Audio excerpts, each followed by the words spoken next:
बिस्मिल्लाहिर्रहमानिर्रहीम। अस्सलामुअलैकुम। ये हैं आलू के पकोड़े, बहुत ही क्रिस्पी और बहुत ही मज़ेदार ये बन के तैयार हुए हैं, आप देख सकते हैं। तो चलें इसे बनाते हैं। इसके लिए हमें आलू लेना है और इसे छील कर साफ़ कर लें और फिर इसे हमें एक स्लाइसर की मदद से इस तरह स्लाइस में काट लेना है। आप चाहें तो चाकू की मदद से भी इसे काटा जा सकता है। तो हमें इस तरह इसे पतले स्लाइसेस में काट लेना है। अब यहाँ हम लेंगे बेसन, ये 1.5 कप लिया है हमने। बेसन को लेकर छान लें। छानने से क्या होता है कि इसके जितनी भी गुठलियाँ वगैरह हैं वो अलग हो जाती हैं और जब हम इसका बैटर बनाएंगे तो वो गुठलियाँ उसमें नहीं होंगे, लम्स के बगैर बनेगा वो और हमारा बैटर बहुत अच्छा बन के तैयार होगा। तो हमेशा जब भी बेसन लें उसे इस तरह छान के लें। यहाँ हमने बेसन को छान लिया। अब इसमें हम कुछ मसाले मिलाएंगे। सबसे पहले तो हमें इसमें मिलाना है बेकिंग पाउडर। ये हमने 1 टीस्पून लिया है। बेकिंग पाउडर मिलाने के बाद अब हम इसमें नमक डालेंगे, हस्बे ज़ायक़ा नमक डाल लें और फिर इसमें लाल मिर्च पाउडर जाएगा 1 टीस्पून और फिर इसमें हम हल्दी पाउडर डालेंगे आधा टीस्पून। ज़ीरा साबुत लें और ये हमें 1 टीस्पून लेना है। अजवाइन इसमें डालेंगे हम, ये भी 1 टीस्पून ले लें और इसमें मिला दें। तमाम मसालों को बेसन के साथ अच्छी तरह हमें मिला देना है। किसी विस्क की मदद से आप इसे अच्छी तरह मिला लें ताकि बेसन में ये अच्छी तरह मिक्स हो जाए।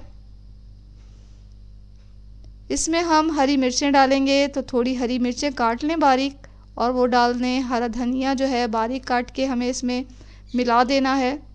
तमाम मसालों को अच्छी तरह मिक्स कर लें। अब थोड़ा थोड़ा पानी डाल के हमें इसे बैटर की तरह बनाना है। तो शुरू में जो है एक साथ पानी नहीं डालें, इससे क्या होगा कि हमारा बैटर पतला हो सकता है।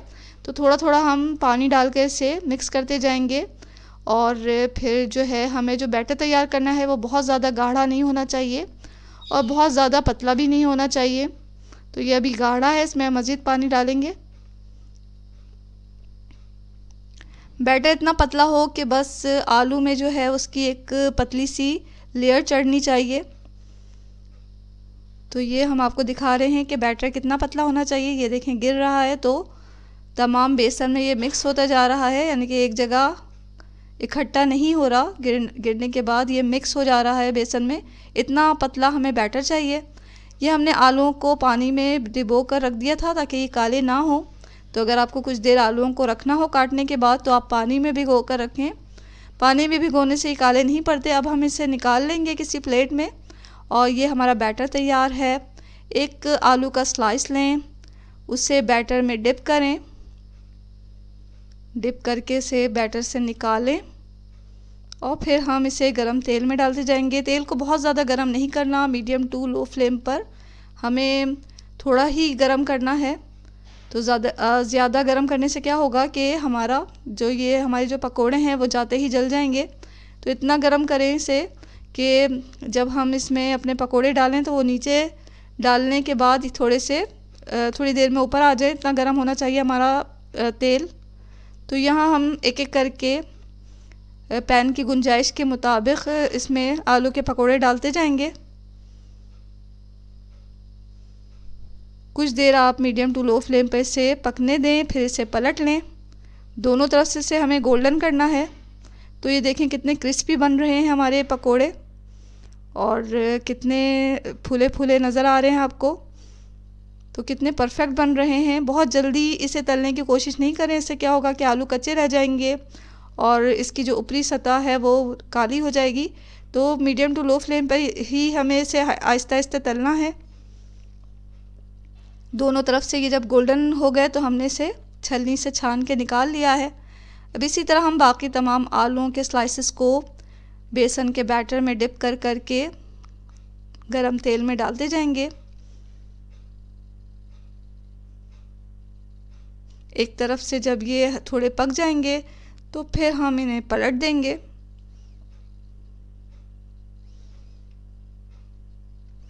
तो आहिस्ता आहिस्ता से पकने दें।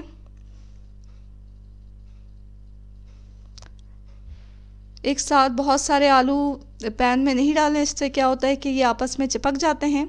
तो पैन की गुंजाइश के मुताबिक ही इसमें आलू के स्लाइसेस डालें। बैटर में डिप करके। एक तरफ से गोल्डन हो गया तो इसे पलट दें, दूसरी तरफ से भी गोल्डन करके हम इसने निकाल लेंगे तेल से अच्छी तरह छान कर, और फिर इन्हें निकालें किसी किचन टॉवल पे, ताकि जो एक्स्ट्रा तेल हो उसमें किचन टॉवल में जज़्ब हो जाए। तो ये लीजिए तमाम आलू जो है हमारे गोल्डन ब्राउन हो गए, तो हम इन्हें निकाल लेंगे। चंद चीज़ों को आप मद्देनज़र रखें तो ये आलू के पकोड़े बहुत अच्छे बनते हैं। एक तो ये कि इसका बैटर आप परफेक्ट बनाएं, दूसरा ये कि तेल बहुत ज़्यादा गर्म नहीं होना चाहिए ताकि हमारे आलू जो हैं वो अंदर तक पकें। इसे हम पेश कर सकते हैं चटनियों के साथ, तो किसी भी चटनी के साथ या केचप के साथ आप इसे पेश करें। बहुत ही मज़ेदार और बहुत ही परफेक्ट ये आलू के पकोड़े तैयार हुए हैं। इन्हें ज़रूर ट्राई करें, आपको आपकी फैमिली को ये बहुत पसंद आने वाले हैं। ज़रूर ट्राई करें इस रेसिपी को, और ये रेसिपी अगर आपको अच्छी लग रही है तो वीडियो के नीचे जो लाइक का बटन होता है उसे दबा दें। इस चैनल पर अगर आप नए हैं या चैनल को आपने अभी तक सब्सक्राइब नहीं किया तो जल्दी से सब्सक्राइब कर लें। दुआओं में हमेशा याद रखें। इसके साथ ही अल्लाह हाफ़िज़।